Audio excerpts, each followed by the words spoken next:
And let's talk now, as I'm delighted to be joined by Michael Johansen. Michael, you're on the air. Good morning to you.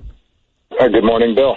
Michael, I asked Pat because I've always said in my mind when I'm reading your very interesting columns, I've often called you Johansen in my mind because of the Danish look of the name and so on. How does your family, how do you pronounce your name?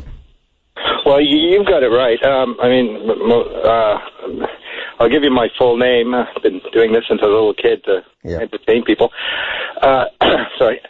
Michael Fries Johansen. Okay. Michael Johansen in English, right?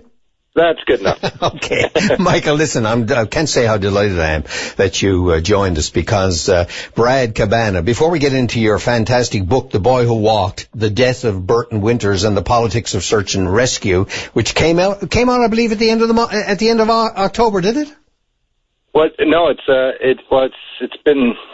been supposed to be coming out since the end of October, but it's coming out today. I believe publisher is distributing it to stores in St. John's today. Yeah. And the book launch, the official book launch is happening this Saturday at Birch's Gallery in Goose Bay. All right, fantastic. I guess I've read so many comments relating to it and so on that I thought it was already out. I'm going to pick up my copy and read it because that's going to be a fantastic read for sure. But in the meantime, before we get into that, what's going on? Who muzzled you regarding your highly respected, highly esteemed columns in the Telegram?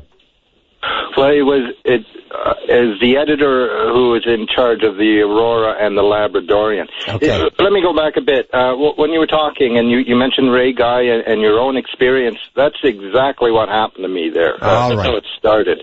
Yeah. Like a few weeks ago, I wrote a column having to do with some safety concerns that I saw around one of the many huge new quarries that they're opening up all over the place. When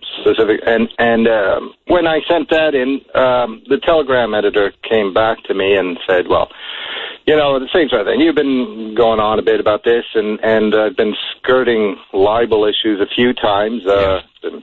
And so the editor said, slack off a bit. Try to not to get so personal. And I agree with that, right? I mean, that's their job. Make sure that nobody gets sued for. They can't allow you or the paper to be sued. Number one. Number two, they highly esteem you as a columnist, and they don't want you to get into sort of a situation where you're starting to bore your readers to death and maybe lose your readership or the interest in it. So that's a valuable service. I know I profited from it as a column writer, and others have as well. That's a valuable service that editors provide.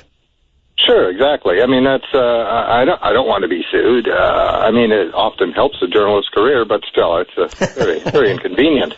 Yeah. So I was happy with that. They pulled that particular column. I wrote another one, record time I might add, less than an hour. I had a column out and sent, which was a bit of self-satire, actually. I made fun of myself being obsessed with Nalcor and ended up declaring that I needed a vacation. I tried to make it funny. However, so I thought the issue was done. The Telegram and the Western Star had no problem with my replacement, and they've had no problem with anything I've written since then. However, that wasn't the case with the new editor of the Labradorian and the Aurora. She imposed a blanket ban on not only Nalcor, the topic of Nalcor, but the provincial government. Yeah, was this because of concerns about boring your readership, or was it an out-and-out censorship? You couldn't speak about this subject. Well, she never really explained her precise reasoning to me. Actually, when I went in to speak with her, before I knew she'd done this, actually, I was actually giving her an advanced copy of my book, which, giving them a chance to do it, but they seemed to have, I don't know what they did with that. But, when it came out, I must have misunderstood what she was saying. I figured she was along with the other editors. It's like, just slack off a bit, give them a break. Don't a little more variety. Try not to be, such a. Yeah. But, one sort of a one horse man. You didn't want to be sort of a one joke comedian or a one topic columnist. I get that loud and clear, but you're saying it's gone beyond that somewhat. Well, yeah, I mean, that's what I thought she was, that's what I thought she was saying, because that's what the other editors were saying, or at least the Telegram editor, and so when then I filed the column afterwards, the replacement, and invoiced her for it, and that's when she clarified to me that she would not be running any columns, about those two topics. They didn't fire you. Now they didn't fire you, saying that you're finished. They just said you're not allowed to write on these topics. Yeah. So exactly. Which well, this is the province of Newfoundland and Labrador. I am a political commentator, so not writing about the provincial government is almost impossible. And that's what. So I was looking at the situation where there's. Whatever her motives for imposing a ban like this, and it affects my entire column, and it affects the other papers, because every time I would sit down to write about a subject, I'd have to consider, is this column going to be cut and therefore cost me $50 a week? It started to feel like it was a punitive pay cut for doing my job. And it felt kind of like blackmail. Like, okay, if I just write about, rainbows and unicorns, then I'll save my money, and I'll make what I was making before, and everything will be fine, but I wouldn't be doing my job, Right. And I tried to point this out to her, and when it obviously wasn't working, I tried to engage her boss, but he wouldn't engage with me. He wouldn't engage with me. And because I kept it seems, and I kept sending. My last column, which is about homelessness here, and this appeal for blankets that the Nunavut Health Department has put out, because there's people living rough in the woods. There's people living in tents, like unheated nylon tents, and in the cabs of wrecked cars and trucks.